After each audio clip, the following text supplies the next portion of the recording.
Hello dear learners, welcome to our channel Tutor Home Science. আমি সুষমা ধর, your educator of this channel. In today's class, we will discuss about yarns. আজকের ক্লাসে আমরা yarn সম্পর্কে আলোচনা করব। তবে ক্লাসটি শুরু করার আগে জানিয়ে রাখি, আমাদের চ্যানেলে ইউজিসি নেট হোম সায়েন্সের সিলেবাস অনুযায়ী প্রত্যেকটি ইউনিটের উপর ইন ডিটেলসে ক্লাসেস আপলোড করা হয়। আশা করি সেই ক্লাসগুলি তোমাদের ভালো লাগবে এবং ভালো লাগলে অবশ্যই লাইক করবে, কমেন্ট করে জানাবে, সাবস্ক্রাইব করবে আর শেয়ার করবে বন্ধুদের সাথে। চলো আর দেরি না করে আজকের ক্লাসটি শুরু করব। প্রথমেই আমরা হোয়াট ইজ ইয়ার্ন এই সম্পর্কে আলোচনা করে নেব। তো দেখো, আমরা যখন ফাইবার সম্পর্কে আলোচনা করেছিলাম তো তখন আমরা দেখেছিলাম কি যে ওভারঅল ফাইবার হচ্ছে কি টেক্সটাইলের একটা বেসিক এলিমেন্ট, যেটার সাহায্যে কিন্তু আমরা কি করছি যে সেইখান থেকে ইয়ার্ন তৈরি করি এবং ইয়ার্ন থেকে কিন্তু বিভিন্ন প্রসেসিং এর মাধ্যমে আমরা ফ্যাব্রিক তৈরি করি। তো আলটিমেট গোল কি হচ্ছে ফ্যাব্রিক তৈরি করা, আর বেসিক এলিমেন্ট কি হচ্ছে ফাইবার। তাহলে এই ফাইবার আর ফ্যাব্রিকের ঠিক ইন বিটুইন একটা যে স্টেপ, যেটাকে আমরা কি বলতে পারি ইয়ার্ন। অর্থাৎ কি হয়ে থাকে যে কিছু কিছু ফাইবার থেকে থাকে যে ফাইবার গুলোর লেন্থ খুব একটা বেশি হয় না, অর্থাৎ যেগুলো স্টেপল ফাইবার হয়ে থাকে সেই স্টেপল ফাইবার গুলোকে যদি একটা কন্টিনিউয়াস লেন্থ প্রোভাইড করা হয়ে থাকে তাহলে সেগুলোকে আমরা ইয়ার্ন বলতে পারি। অথবা অনেক যে ফিলামেন্টাস ফাইবারের কথা আমরা পড়েছি সেই লং ফিলামেন্টাস ফাইবার গুলোকে আমরা ফিলামেন্টাস ইয়ার্ন হিসেবে ইউজ করতে পারি। তো সহজভাবে এটাই বলা যেতে পারে, যখন আমরা একটা ফাইবারের কন্টিনিউয়াস লেন্থ পেয়ে যাচ্ছি সেটাকেই আমরা ইয়ার্ন বলছি। দেখো কি বলেছে, that's the simplest way to explain it. It is a continuous length of fibers which are interlocked and is used to produce fabrics as well as in crocheting, knitting, embroidery and rope making. কারণ কি, যেটা বললাম যে ইয়ার্নটা কি হচ্ছে একটা middle way বা middle একটা স্টেপ। অর্থাৎ আমার কাছে অলরেডি ফাইবার রয়েছে, তো আমার আলটিমেট গোল কি ফ্যাব্রিক বানানো। তাহলে আমার কাছে যদি শর্ট শর্ট লেন্থের ফাইবার থাকে তাহলে বারবার করে আমি যখন উইভিং করব, নিটিং করব, ক্রচেটিং করব, তখন কিন্তু ছোট ছোট লেন্থ থাকার কারণে তুমি কিন্তু খুব একটা স্মুথ ওয়েতে কিন্তু ফ্যাব্রিক বানাতে পারবে না। তার জন্য কি থাকা দরকার, ওই ফাইবার গুলোকেই কিন্তু একটা কন্টিনিউয়াস লেন্থ প্রোভাইড করা দরকার, একটা স্ট্র্যান্ডই তৈরি করা দরকার কন্টিনিউয়াস লং লেন্থে, যেটাকেই আমি কি বলবো ইয়ার্ন বলবো, যেটাই কিন্তু আলটিমেটলি কি করছে ওই ফাইবার গুলো থেকে ফ্যাব্রিক তৈরি করতে হেল্প করছে। নেক্সট দেখো বলছে from where it is made, এটা কোথা থেকে তৈরি হয়। It is made from fibres, specially staple fibre থেকে। কারণ আমরা আগেই পড়েছিলাম যে স্টেপল ফাইবার গুলোকেই কিন্তু ইয়ার্নে কনভার্ট করার প্রয়োজন পড়ে। ফিলামেন্টাস ফাইবারের যেহেতু অলরেডি কন্টিনিউয়াস একটা লেন্থ থেকে থাকে, তা সেগুলোকে আমরা ডাইরেক্টলি ইয়ার্ন হিসেবে ইউজ করতেই পারি। নেক্সট দেখো কি বলছে, হাউ ডাজ ইট প্রিপেয়ার, এটা কিভাবে প্রিপেয়ার করা হয়। By the process of spinning, it's a important process আমরা বলতে পারি, যেই প্রসেসের সাহায্যে কি করা হচ্ছে ওই যে শর্ট লেন্থ স্টেপল ফাইবার গুলো রয়েছে সেগুলোকে কিন্তু ভালোভাবে টুইস্ট করে করে করে আলটিমেটলি কি করা হচ্ছে একটা লং কন্টিনিউয়াস স্ট্র্যান্ডে কনভার্ট করা হচ্ছে, যেটাকে আমরা ইয়ার্ন অথবা থ্রেড বলছি। নেক্সট দেখো বলছে, এই যে বললাম যে স্পিনিং প্রসেসের মাধ্যমে বানানো হচ্ছে, সেই স্পিনিং প্রসেসে আলটিমেটলি কি ব্যবহার করা হচ্ছে, টুইস্ট, পেঁচানো হচ্ছে, টুইস্ট করা হচ্ছে, করে করে কিন্তু বানানো হচ্ছে।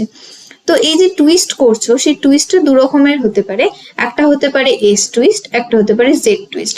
তোমরা এটার খুব সিম্পল এক্সাম্পল দেখেছো যখন আমরা তুলো থেকে সলতে বানাই, তো আমরা তো এটা ম্যানুয়ালি করে থাকি এবং খুব একটা বেশি টুইস্টিং এর প্রয়োজন হয় না, বাট অ্যাকচুয়ালি করি আমরা স্পিনিং এ। ওইটাকেও আমরা এক ধরনের স্পিনিং প্রসেস বলতে পারি, যেখানে তুলোগুলোকে পেঁচিয়ে পেঁচিয়ে আমরা কি করি যে একটা সলতে বানাই। তো ওই রকম ভাবে আমরা কি করতে পারি যে অনেক এক্সট্রা বেশি অ্যামাউন্টে টুইস্ট দিয়ে কিছু মেশিনস এর সাহায্যে যখন এরকম লং কন্টিনিউয়াস এবং যার মধ্যে প্রপার স্ট্রেংথ থাকবে এরকম ধরনের ইয়ার্ন বা থ্রেড ইউজ করছে। তো এইখানে পার্টিকুলারলি আমরা বলতে পারি টেক্সটাইলের ক্ষেত্রে যখন ফাইবার গুলো থেকে তুমি কি করছো একটা long strand, continuous long strand বানিয়ে নিচ্ছ, সেটাকেই তুমি ইয়ার্ন বলতে পারো। নেক্সট দেখো বলেছে what is S twist and what is Z twist. তো আমরা তো দেখলাম যে জেনারেলি দুটো টুইস্টকে আমরা ইউজ করছি ডিউরিং স্পিনিং। তো দেখো এস টুইস্ট আর জেড টুইস্টের মধ্যে ডিফারেন্স কি, বা কেন এটাকে আমরা এস টুইস্ট বা কেন আরেকটাকে আমরা জেড টুইস্ট বলছি। কিছুই না, জাস্ট প্রসেসিং, যে কিভাবে তুমি করছো এবং যার জন্য কি হচ্ছে দুটো টুইস্টের নামটা আলাদা হয়ে যাচ্ছে। তো দেখো এস টুইস্টে কি বলছে, for those which appear to have the threads going up to the left। ঠিক আছে, অর্থাৎ তুমি যখন দেখবে যখন কোনো একটা নর্মাল টুইস্টিং কি হচ্ছে উপরের দিকে যাচ্ছে কিন্তু বাঁ দিক করে যাচ্ছে, ঠিক এইভাবে উঠছে টুইস্টিংটা অ্যান্টি ক্লকওয়াইজ, তখন সেটাকে তুমি কি বলতে পারো, এস টুইস্ট। যার জন্য দেখো এটাকে আমরা অ্যান্টি ক্লকওয়াইজ টুইস্টিংও বলতে পারি। অন্যদিকে জেড টুইস্ট যেটা রয়েছে সেটা কি হয়ে থাকে, ওপর দিকেই যাবে কিন্তু রাইট সাইড করে যাবে, ঠিক আছে, এই রকম ভাবে যাচ্ছে, তখন সেটাকে আমরা কি বলছি, জেড টুইস্ট বলছি। এবং যেহেতু এটা ওপর দিকে এবং রাইট সাইড করে যাচ্ছে তার জন্য এটাকে আমরা ক্লকওয়াইজ টুইস্টিংও কিন্তু এটাকে আমরা বলতে পারি। তাহলে এই দুটো টুইস্টকে আমরা ইউজ করছি এবং স্পিনিং এর মাধ্যমে কিন্তু আমরা ইয়ার্ন প্রিপেয়ার করছি। দেখো নেক্সট রয়েছে effect of twist on yarn properties. তো আমরা দেখলাম টুইস্টিং এর মাধ্যমে কি হয়ে থাকে, আমরা জেনারেলি ইয়ার্ন কিন্তু তৈরি করছি।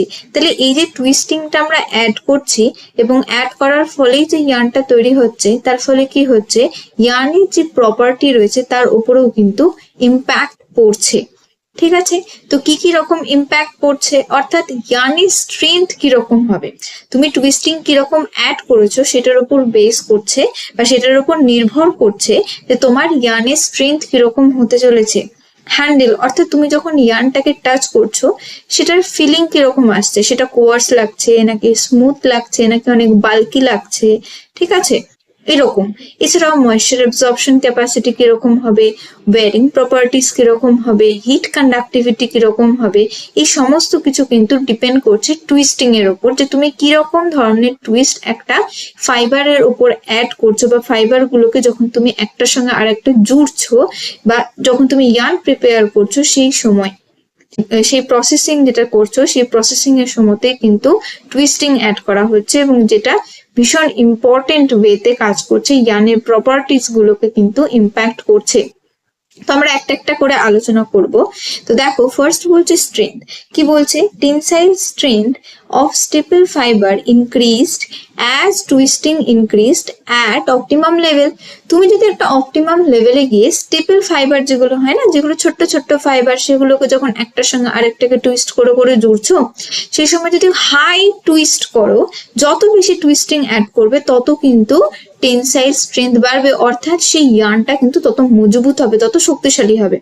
কিন্তু অন্যদিকে দেখো কি বলছে, but the untwisted filament yarns have more strength than the twisted yarns. কারণ অলরেডি আমরা জানি যে ফিলামেন্টাস যে ফাইবার গুলি হয়ে থাকে সেই ফাইবার গুলোর কিন্তু অলরেডি একটা কন্টিনিউয়াস লেন্থ থেকে থাকে।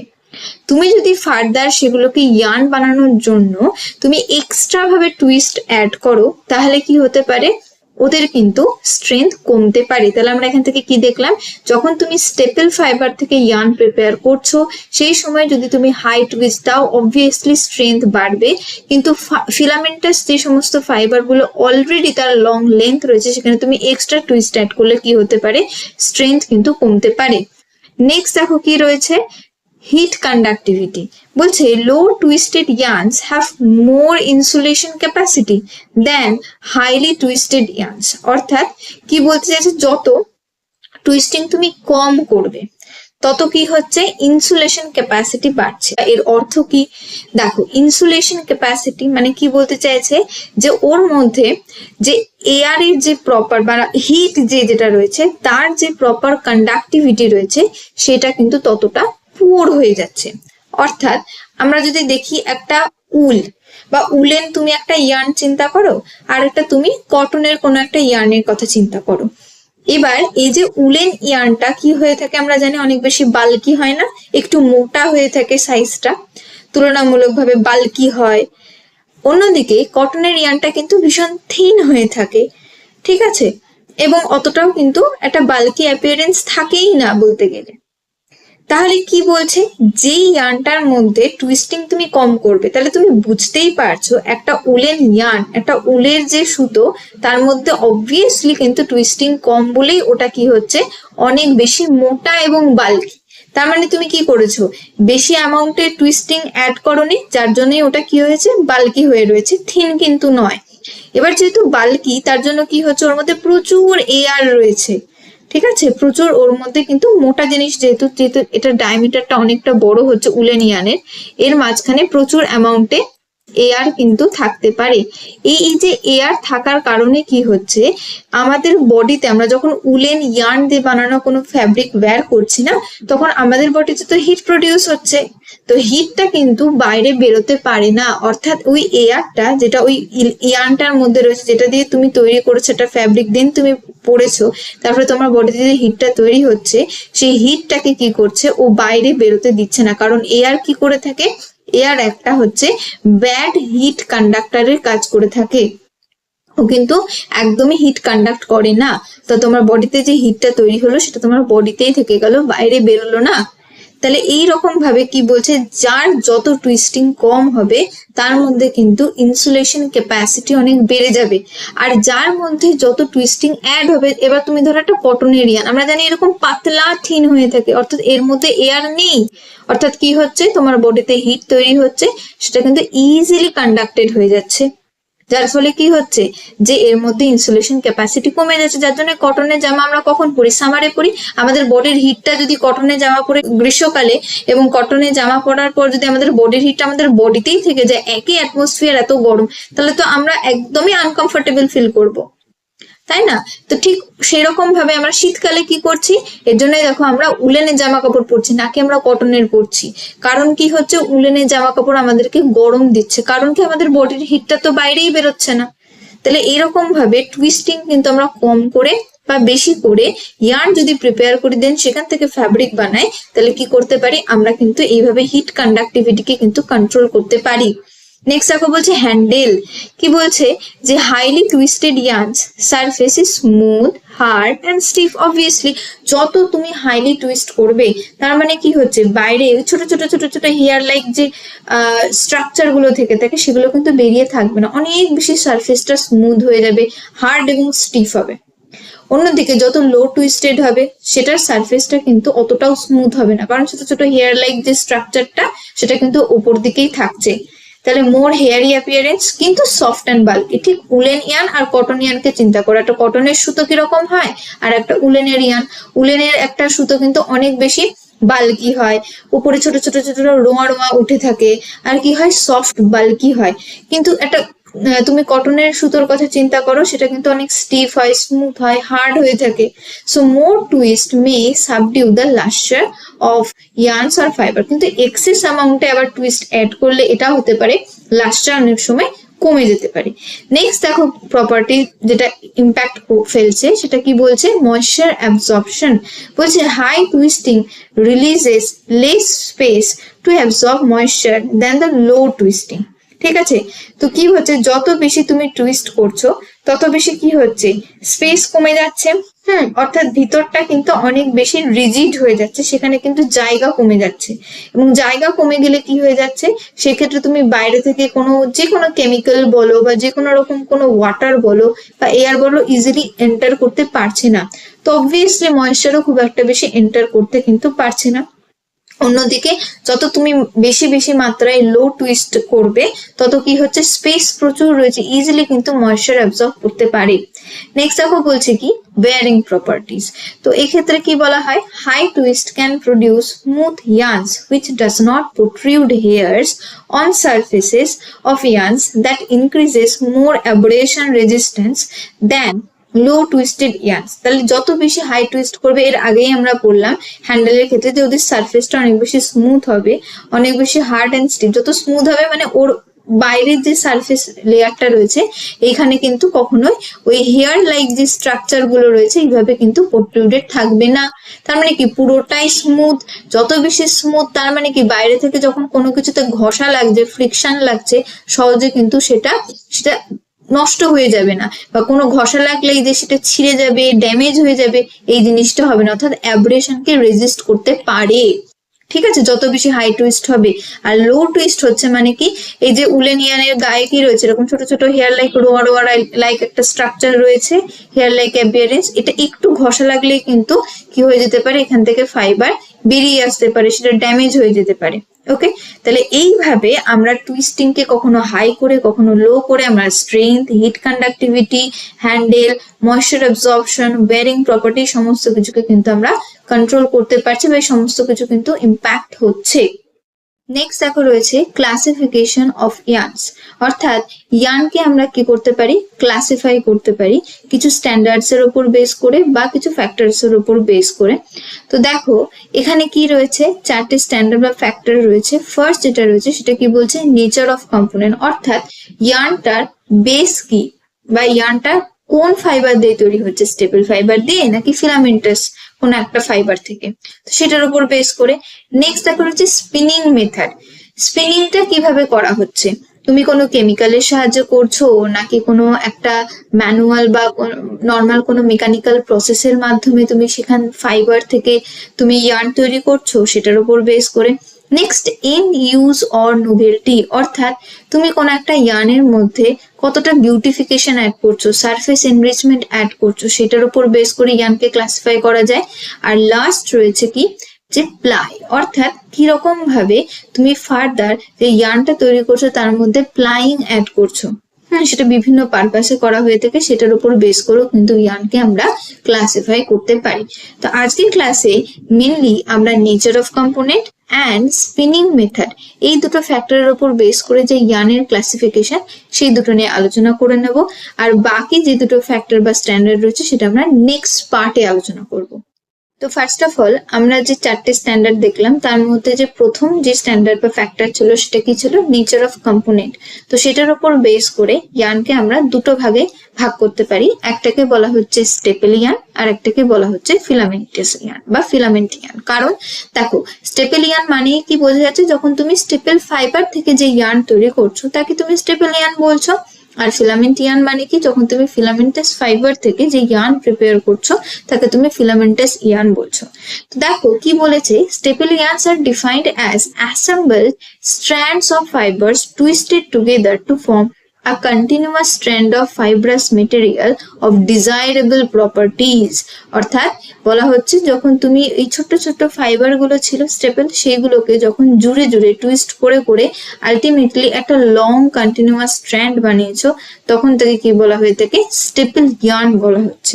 আর staple yarn is a linear assembly of fibers usually held together by the insertion of twist to form a continuous fibrous strand that is smaller in cross section but of a particular specified length। তাহলে generally staple yarn কেন বলবো, কারণ staple fibre থেকে তো বানানো হচ্ছে, তার সাথে সাথে কি থেকে থাকে, এই ধরনের ইয়ার্ন গুলোর কিন্তু একটা স্পেসিফিক লেন্থ থেকে থাকে।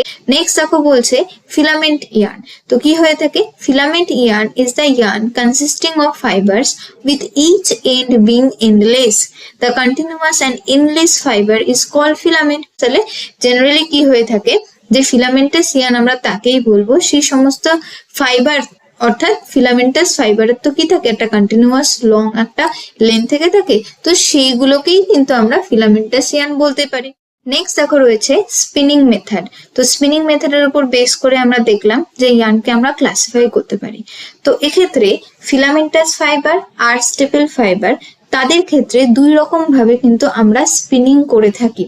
তো স্টেপল ফাইবারের ক্ষেত্রে কি করা হয়ে থাকে, রিং স্পিনিং, রোটার অথবা ওপেন এন্ড স্পিনিং এবং এয়ার জেট স্পিনিং, এই তিনটে মেথডকে অ্যাপ্লাই করে কিন্তু আমরা কি করছি, ফাইবার গুলোকে জুড়ে জুড়ে লং কন্টিনিউয়াস স্ট্র্যান্ড বানাচ্ছি বা ইয়ার্ন বানাচ্ছি, যেখানে এক্সট্রা একটা স্টেপ করতে হচ্ছে ফাইবার থেকে ইয়ার্ন তৈরি করার জন্য। কিন্তু অন্যদিকে যখন আমরা ফিলামেন্টাস ফাইবারের কথা বলবো, তো সেক্ষেত্রে আমরা অলরেডি আলোচনা করলাম যে ফিলামেন্টাস ফাইবারের এত কন্টিনিউয়াস একটা এন্ডলেস একটা লেন্থ থেকে থাকে, যেটার জন্য ফার্দার আর আমাকে ইয়ার্ন তৈরি করতে হয় না। তুমি যখন ফাইবারটাই বানাচ্ছ সেই সময়তেই তুমি স্পিনিং করে নিচ্ছ স্পিনারেটের সাহায্যে।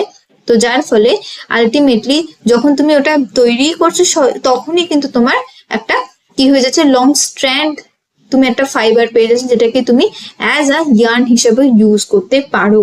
তো এই যে স্পিনিং মেথড ফিলামেন্টাস ফাইবারের ক্ষেত্রে সেটা দুরকম হতে পারে, সলভেন্ট স্পিনিং বা মিল স্পিনিং। সলভেন্ট মানে বোঝা যাচ্ছে সেখানে এক ধরনের সলভেন্ট তৈরি হচ্ছে, এটাকে আমরা ডোপ সলিউশন বলে থাকি। তো সেটাকে তুমি ড্রাই স্পিনিং অথবা ওয়েট স্পিনিং, ড্রাই মানে ওই যে ডোপ সলিউশনটা তুমি তৈরি হলো, তো সেটাকে যখন তুমি স্পিনারেট অর্থাৎ এটা ছাকনির মতন দেখতে বা ঝার্নার মতন দেখতে একটা স্ট্রাকচার, সেটার মধ্যে যখন তুমি পোর করছো সেটাকে তুমি ডাইরেক্টলি এয়ারের মধ্যে তুমি শুকাতে পারো, বা কোনো হিটেড একটা ওভেন যেখান থেকে তোমার একটা এয়ার বা হিটেড এয়ার আসছে। আর অন্যদিকে ওয়েট স্পিনিং এ তুমি কি করছো, যখন ওই সলিউশনটাকে তুমি পোর করছো স্পিনারেটের সাহায্যে, তখন কি হচ্ছে সেক্ষেত্রে তুমি একটা কেমিক্যাল, একটা ওয়েট কন্ডিশন বা ওয়েট একটা মেথড তুমি অ্যাপ্লাই করছো সেটাকে ড্রাই করার জন্য। আর মেল স্পিনিং এর ক্ষেত্রে কি হয়ে থাকে, যখন তুমি এক্ষেত্রে আলাদাভাবে কোনো ডোপ সলিউশন বা সলভেন্ট তৈরি করার প্রয়োজন পড়ে না, তুমি আলটিমেটলি পলিমার যেটা রয়েছে সেটাকে তুমি মেল্ট করবে, দেন স্পিনারেটের মধ্যে দিয়ে ঢালার পর সেটাকে তুমি যখন ড্রাই করে নিচ্ছ এবং আলটিমেটলি তুমি লং কন্টিনিউয়াস যে স্ট্র্যান্ড পেয়ে যাচ্ছ। ওকে, তাহলে মেইনলি আমাদের মেন যে আলোচনার বিষয় সেটা কি হচ্ছে, ডিফারেন্ট টাইপ অফ স্পিনিং যেটা আমরা স্টেপল ফাইবারের ক্ষেত্রে ইউজ করে থাকি। রিং স্পিনিং, একটাকে ওপেন অথবা ওপেন এন্ড স্পিনিং মেথড বলা হয়, আর একটাকে আমরা এয়ার জেট স্পিনিং মেথড বলছি। তো ফার্স্ট আমরা স্পিনিং মেথডের মধ্যে রিং স্পিনিং মেথড বা রিং স্পিনিং প্রসেস নিয়ে আলোচনা করব। তো এক্ষেত্রে কতগুলো স্টেপ রয়েছে। ফার্স্ট স্টেপ কি রয়েছে, opening and picking, then carding, combing, drawing, roving and lastly ring spinning. তো নেক্সট স্লাইডে আমরা এই প্রত্যেকটি স্টেপ নিয়ে আলোচনা করে নেব। তো ফার্স্ট দেখো রয়েছে কি ওপেনিং অ্যান্ড পিকিং। কি বলছে, opening is the basic process of reducing the tuft size of the compressed cotton fibres from a bale into a small fibre tufts. Okay, অর্থাৎ আমরা যদি একটা ছবি দেখি, এই ছবিতে আমরা দেখতে পাবো কি যে এটা এক ধরনের ব্লেন্ডিং মেশিন হয়ে থাকে, যে ব্লেন্ডিং মেশিনের মধ্যে এই যে ফাইবার বেল বলছেন অর্থাৎ কটন বেলস, আমরা কটন গুলোকে যখন দেখেছিলাম ফাইবার গুলো যখন প্রসেসিং আউট করেছিলাম, সিড থেকে আলাদা করে লিন্ট পেয়েছিলাম, তো সেইগুলোকে আমরা কম্প্রেস করে বেল শেপে রেখে দিয়েছিলাম। তো সেই কটন বেল গুলোকে কি করা হয়, একটা ব্লেন্ডিং মেশিনের মধ্যে দিয়ে দেওয়া হয়, যাতে সেখানে কি হয় ওই বেল গুলো থেকে আলাদা আলাদা করে সেপারেট করে একটা একটা সিঙ্গেল ফাইবার আমরা যাতে পেয়ে যাই। তাহলে এই প্রসেসটাকে আমরা ওপেনিং বলছি। এবং যখন ওপেন আপ হয়ে যাচ্ছে, তো সেক্ষেত্রে আমরা দেখতেই পাচ্ছি কি যে আলটিমেটলি এখান থেকে কিন্তু আমরা পিকিংও করছি। এই যে মাঝে মাঝে রোলার গুলো দেখতে পাওয়া যাচ্ছে, এই রোলারের থ্রু দিয়ে যখন এই ওপেন আপ হয়ে যাওয়া লুজ সিঙ্গেল ফাইবার গুলো পাস করছে, তখন কি হয় এদের মধ্যে অর্থাৎ বেলের মধ্যে থাকতেই পারে অনেক কিছু ডার্ট, সয়েল, সেইগুলো কিন্তু কি হচ্ছে এই রোলারের থ্রু দিয়ে যখন পাস করছে সেগুলো খানিকটা হলেও কিন্তু রিডিউস হয়ে যাচ্ছে বা রিমুভ হয়ে যাচ্ছে। ওকে, এটাকে আমরা কি বলছি, ওপেনিং অ্যান্ড পিকিং। ওকে, তো দেখো লিখেছে it removes the particles of the dirt, dust and other impurities from the cotton tufts by using spiked rollers. ওকে, ওই রোলার গুলোর সাহায্যে কিন্তু আমরা কি করছি, যখন সিঙ্গেল ফাইবার গুলো ওপেন আপ হয়ে যাচ্ছে না, তো ওপেন আপ হওয়ার সাথে সাথে ডার্ট ডাস্ট গুলো বেরিয়ে আসছে, সেগুলো ওই রোলারের থ্রু দিয়ে যখন পাস করবে তার নিচে ট্র্যাশ অলরেডি সেট করাই থাকছে, যার সাহায্যে সেগুলো কিন্তু রিমুভ আপ হয়ে গেল। নেক্সট দেখো প্রসেস রয়েছে কি কার্ডিং। কার্ডিং এ কি বলছে, after mixing and opening the loose fibres are transfer to a carding machine. Carding is performed by opposing sets of teeth or small wire hooks known as card clothing. তাহলে এই যে open up করার পর Peking করার পর এই roller গুলোর সাহায্যে আলটিমেটলি এটা যাচ্ছে কোথায়, সিঙ্গেল ফাইবার গুলো একটা মেশিনে। এই মেশিনটাকে আমরা কি বলে থাকি, কার্ডিং মেশিন বলে থাকি। তাহলে এই কার্ডিং মেশিনটা কিরকম দেখতে হয়, ঠিক দেখো চারপাশে কাঁটা লাগানো বা পেরেক লাগানো যেরকম একটা হয় না, যে বল গুলো হয় ওই রকম বলের মতন দেখতে হয়ে থাকে। ওকে, তো এর ফাংশনটা কি দেখো, এখানে কি বলছে যে carding further opens the fibre tufts and extract any fine particles, neps and short fibres enclosed by the fibre aggregates. তাহলে কার্ডিং কি হয়ে থাকে, এই যে মেশিনের মধ্যে তুমি দিচ্ছ, তাহলে সেগুলো তো একটা সিঙ্গেল ফাইবারে ভেঙে গিয়েছিল আগের স্টেপে, এখানে আরো ভালোভাবে খুলে যাবে। কারণ ওই যে স্পাইকিং বা ঠিক চিরুনিতে আমরা যেভাবে চুল আঁচড়াই না, কি হয় আমাদের চুলের মধ্যে যদি কোনো জট লেগে থাকে, কোনো ধরো ছোট ছোট চুল এলোমেলো হয়ে আছে, তো সেগুলোকে আমরা কি অ্যারেঞ্জ করি, তাই না? তো সেই জিনিসটাকে ডিস্ট্যাঙ্গেল যেটা আমরা করি, সেম প্রসেসটা আমরা কি করছি ফাইবারের সাথে কার্ডিং মেশিনে করছি, যেখানে ছোট ছোট শর্ট ফাইবার বা যার কোনো একটা মানে অন্য আরেকটা ফাইবারের সাথে জড়িয়ে পেঁচিয়ে একদম ট্যাঙ্গেল হয়ে বসে আছে, ঠিক আছে? সমস্ত কিছু কিন্তু একদম ভালোভাবে ওপেন আপ হয়ে যাচ্ছে। Okay, the fibres will be well parallelised and mixed after going through this process. Okay, next দেখো প্রসেস কি বলেছে, removal of short fibres. The carding machine also removes a very small quantity of short fibre. The amount of the short fibres removed at the carding process is not more than 1%, কারণ already opening এ আমরা করেছিলাম, কিন্তু carding এ কি হলো, সেটা যেহেতু ওই ছোট ছোট স্পাইক মানে ওই চিরুনির মতন দাঁতালো একটা অংশ থাকছে মেশিনের মধ্যে, তার ফলে কিছু শর্ট ফাইবার কিন্তু রিমুভ করতে আমরা পারছি। নেক্সট দেখো বলছে মোস্ট ইম্পর্টেন্ট, কার্ডিং মেশিনে কি হয়ে থাকে, স্লিভার ফর্মেশন হয়ে থাকে। কি বলছে, the end product of the carding machine is produced in a form of a cylindrical mass of fibre called as sliver. যদি আমরা পিকচারটা দেখি তাহলে বুঝতে পারবো, এই যে এখানে একটা একটা সিঙ্গেল ফাইবার গুলো গেল, তো এখানে মেশিনে যাওয়ার পর দেখো এরকম চিরুনির মতন বা কাঁটাযুক্ত অংশের সাহায্যে এসে আরো ভালোভাবে এগুলো ওপেন আপ হয়ে গেল, শর্ট ফাইবার কি হয়ে গেল, চলে গেল, এবং ডিস্ট্যাঙ্গেলড হয়ে গেল, কোনো জট টট নেই আর।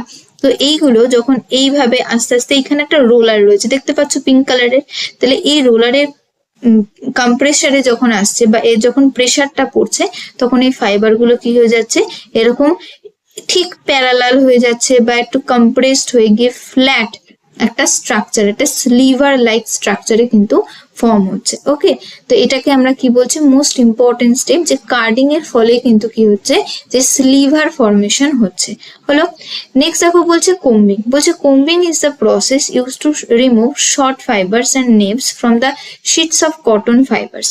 The fibers will be straightened and parallel during this process.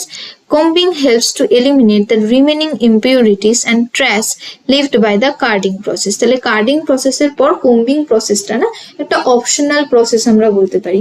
অনেক সময় কার্ডিং করেই রেখে দেওয়া হয়, আর অনেক সময় ফার্দার মোর রিফাইনমেন্টের জন্য বা আরো সেটাকে স্লিক বা ওই যে স্লিভার যেটা ফর্মেশন হচ্ছে না, সেটাকে আরো স্লিক বানানোর জন্য, ফাইন বানানোর জন্য কি করা হয়ে থাকে, কোম্বিং অ্যাড করা যেতে পারে। ওকে, নেক্সট এবার ধরো আমরা মেনলি চলবো কিন্তু ওই কার্ডিং প্রসেসটাকে নিয়ে, যেখান থেকে আমরা কি পেয়েছি, স্লিভার পেয়েছি, এরকম প্যারালাল পেয়েছি না, স্মুথ যে স্ট্রাকচারটা পেয়েছি, সিলিন্ড্রিক্যাল যে একটা মাস অফ ফাইবার পেয়েছি, সেটা নিয়ে আমরা কিন্তু চলবো। ওই যে স্লিভারটা আমরা পেলাম, নেক্সট ইম্পর্টেন্ট স্টেপ কি হচ্ছে, ড্রয়িং প্রসেস। কি বলছে, ইন দ্য ড্রয়িং অপারেশন, এখানে ড্রয়িং মানে কিন্তু আঁকা নয়, পেন্টিং নয়, তো এখানে ড্রয়িং অপারেশন মানে কি বলছে, further blending is done by working together several slivers and drawing them out in the drawing frame without twisting but reducing the several slivers to a single one. অর্থাৎ এক্ষেত্রে পিকচারটা দেখলে বুঝতেই পারবে, এই যে স্লিভার গুলো ফর্মেশন হলো না, এই প্রত্যেকটা স্লিভার তো একটা একটা ছিল, তো এই একটা একটা এরকম 3-4টে ধরো স্লিভার নেওয়া হলো, নিয়ে সেগুলোকে তুমি টুইস্ট করবে না, সেগুলোকে কি করছো, এই যে এতগুলো রোলার রয়েছে না, এই রোলার গুলো কি করছে, ওই 4টে স্লিভারকে একটাতে পরিণত করছে, অর্থাৎ জোর করে প্রেসার দিয়ে এই রোলার গুলো কি করে 4-5টা স্লিভারকে একটাতে কনভার্ট করে দিচ্ছে। তাহলে ড্রয়িং মেশিনের কাজ কিন্তু টুইস্টিং না, এখানে কি করা, প্রেসার ক্রিয়েট করা, যার ফলে এই যে কার্ডিং মেশিনের থেকে স্লিভারটা বেরিয়ে আসলো, সেরকম 4-5টা স্লিভারকে একটা স্লিভারে কিন্তু কনভার্ট করতে হেল্প করছে। নেক্সট দেখো কি রয়েছে, রোভিং, অর্থাৎ in this process slivers are reduce to around 1/8 of the original diameter. এখানে দেখো আরো কি হয়ে যাচ্ছে, মানে যে থিকনেসটা কমে যাচ্ছে। ওকে, তো কি বলছে, the required level of twist is also imparted to keep the rovings stable under the stretching caused by winding and unwinding. তাহলে ড্রয়িং এ আমরা কি করেছিলাম, যে 3-4টে কি 5টাকে একটাতে কনভার্ট করেছিলাম।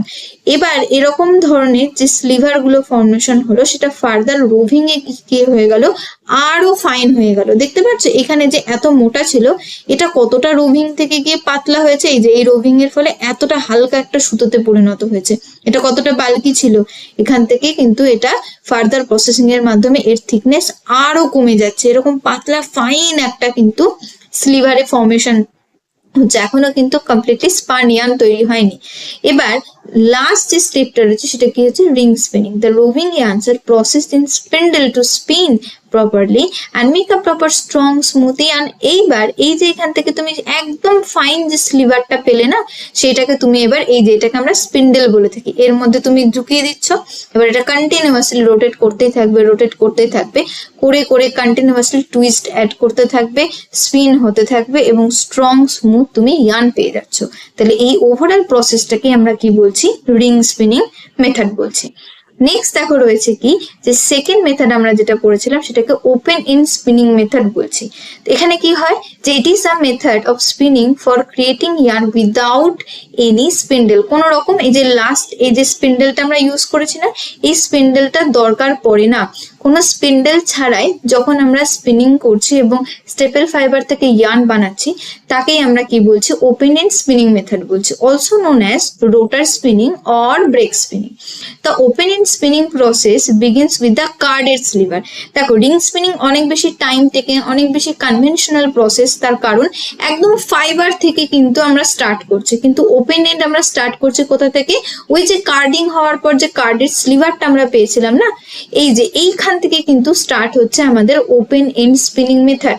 ওকে, তো কি বলছে প্রিন্সিপাল, কি হচ্ছে যে similar to that of the clothes dryer spinning full of seeds, অর্থাৎ ড্রাইং যে সমস্ত মেশিন গুলো হয় না, সেই ওই ধরনের ড্রাইং মেশিনে তুমি যখন কাপড়কে রেখে দাও, ওটা কন্টিনিউয়াসলি রোটেট করতে থাকে, তার ফলে যেটা টুইস্টিং হচ্ছে এবং তার ফলে কি হচ্ছে, আলটিমেটলি ইয়ার্ন এখানে তৈরি করা হয়ে থাকে। ঠিক ওই যে ড্রায়ারের ক্ষেত্রে যেটা রোটেটিং একটা মেথড অ্যাপ্লাই করা হচ্ছে, সেটা কিন্তু ওপেন এন্ড স্পিনিং এর ক্ষেত্রে ইউজ করা হচ্ছে। তো তুমি এখানে ডাইরেক্টলি ফাইবার থেকে স্টার্ট করছো না, কোথা থেকে স্টার্ট করছো, একটা স্লিভার থেকে স্টার্ট করছো। ওই স্লিভারটাই কি করছে, তুমি যখন এই একটা ধরনের রোটার রয়েছে, এই যে এটাকে আমরা মেশিন বলি, ঠিক আছে, এই মেশিনের মধ্যে দেখো এটাকে আমরা কি বলবো, স্লিভার। এই স্লিভারটাকে তুমি এর মধ্যে এন্টার করিয়ে দিচ্ছ, এখানে দেখো কন্টিনিউয়াসলি এটা রোটেট করবে, রোটেট করার পর কিন্তু আলটিমেটলি আমরা কি পেয়ে যাচ্ছি, একটা স্পান ইয়ার্ন পেয়ে যাচ্ছি। ওকে, তো কি বলছে, there is no roving stage or repackaging, কোনো কিছুই থাকছে না, এবং এটা অনেক বেশি টাইম লেস কনজিউমিং হয়ে থাকে, এটা অনেক বেশি টাইম কিন্তু নেয় না, কারণ তুমি কি করছো, কার্ডিং প্রসেসে, তো সেখান থেকেই তুমি স্টার্ট করছো, তো কার্ডের স্লিভার থেকে স্টার্ট করছো, তোমাকে একদম ফাইবার থেকে স্টার্ট করতে হচ্ছে না। ওকে, আর তবে এই ধরনের যে ইয়ার্ন গুলো হয়ে থাকে তারা কিন্তু অনেকটাই কোয়ার্স হয়ে থাকে, অতটা বেশি একদম স্মুথ বা একদম ফাইন এরকম হয় না, এবং এই ধরনের ইয়ার্ন গুলো তুমি ডেনিম ফ্যাব্রিক বানানোর ক্ষেত্রে ইউজ করতেই পারো। ঠিক আছে, নেক্সট দেখো কি বলছে, এই যে রিং স্পান ইয়ার্ন আর রোটার স্পান ইয়ার্নের মধ্যে কি ডিফারেন্স। তো রিং স্পান ইয়ার্ন যেটা হয়ে থাকে আমরা দেখলাম যে ওরা অনেক বেশি থিন হবে, স্মুথ হবে। ওকে, তো এই ধরনের ইয়ার্ন যারা হয়ে থাকে না, তো এই ইয়ার্নের উপরের দিকে দেখবে বা ওদের সারফেসে হালকা হালকা ছোট্ট ছোট্ট হেয়ার লাইক স্ট্রাকচার লক্ষ্য করা যায়, কিন্তু রোটার স্পান ইয়ার্ন আমরা দেখলাম যে কত কম টুইস্ট অ্যাড করা হচ্ছে, কিন্তু তাও এটা স্ট্রং, এবং আমরা ডেনিমের ক্ষেত্রে ইউজ করছি। তার কারণ হচ্ছে কি, যে এই রোটার স্পান যে ইয়ার্ন গুলো হয় না, এদের বাইরে দেখো একটা করে র্যাপ ইয়ার্ন থেকে থাকে, অর্থাৎ তোমার যে ইয়ার্নটা স্পিন করেছো তুমি তার বাইরে বাইরে এই ধরনের একটা র্যাপ ইয়ার্ন তৈরি হয়ে যাচ্ছে, ওই যে প্রিন্সিপালটা যখন আমরা ইউজ করছি, ওই ড্রাইং মেশিনের যে প্রিন্সিপালটা ইউজ করে আমরা স্পিনিং করছি তার ফলে।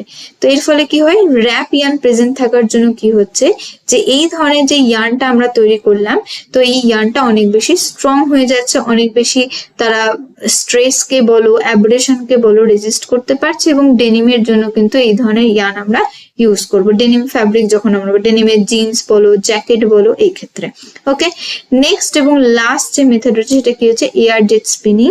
It is a variation of spinning yarn with the aid of an air stream. এক্ষেত্রে তুমি আর কোনো স্পিনিং কোনো টুলই ইউজ করছো না, তুমি কি করছো, এয়ার স্ট্রিম অর্থাৎ হাওয়াকে ইউজ করছো এবং ফুল ফোর্সে এবং সেটাকে ইউজ করেই তুমি যখন স্পিনিং করছো। So air jet spinning technology was first introduced by DuPont in 1963, but it has only been made commercially successful since 1980. It is a pneumatic process that produces yarn directly from high quality drawing sliver of wool, man-made staple or man-made and cotton staple blends. এখানেও কিন্তু তুমি ওই sliver থেকেই start করতে পারো। তো এক্ষেত্রে তুমি কি করবে, একটা এরকম ভালো মতন যে এয়ার ফোর্স রয়েছে এরকম একটা কোনো মেশিন নিয়ে ওই স্লিভার গুলোর উপরে যখন তুমি জোরে ফোর্স দিয়ে চালাচ্ছ, অটোমেটিক্যালি ওগুলো কি হয়ে যাচ্ছে, স্পান হয়ে যাচ্ছে এবং ইয়ার্নে কনভার্ট হয়ে যাচ্ছে। তবে কি বলছে, এদের যে টেনসাইল স্ট্রেংথ যেটা হয়ে থাকে না, সেটা অবভিয়াসলি কম হবে তোমার রোটার স্পান বা হচ্ছে রিং স্পানের থেকে। ওকে, তাহলে রিং স্পান যে ইয়ার্নটা হয়ে থাকে অবভিয়াসলি তার থেকে কিন্তু স্ট্রেংথ এয়ার জেটের কিন্তু অবশ্যই কম হয়ে থাকবে, ইভেন রোটার স্পানের থেকেও কম হয়ে থাকবে। তবে রোটার স্পান ইয়ার্ন কি হয়ে থাকে, তার যে লঞ্জিভিটি, তার যে অ্যাব্রেশন রেজিস্ট করার ক্ষমতা, এগুলো কিন্তু অনেক বেশি হয়ে থাকে as compare to ring span and air jet span. তাহলে এই হলো বেসিক তিনটে স্পিনিং মেথড যেটা আমরা স্টেপল ফাইবার বানানোর ক্ষেত্রে ইউজ করে থাকি। আশা করি আজকের ক্লাসটি তোমাদের ভালো লেগেছে এবং আজকের ক্লাসটির পিডিএফ পেতে হলে আমাদের টেলিগ্রাম চ্যানেল টিউটর হোম সায়েন্সকে জয়েন করে রাখবে। ভিডিওটি ভালো লাগলে অবশ্যই লাইক করবে, কমেন্ট করে জানাবে এবং আমাদের চ্যানেলটিকে সাবস্ক্রাইব করে রাখবে। Thanks for watching.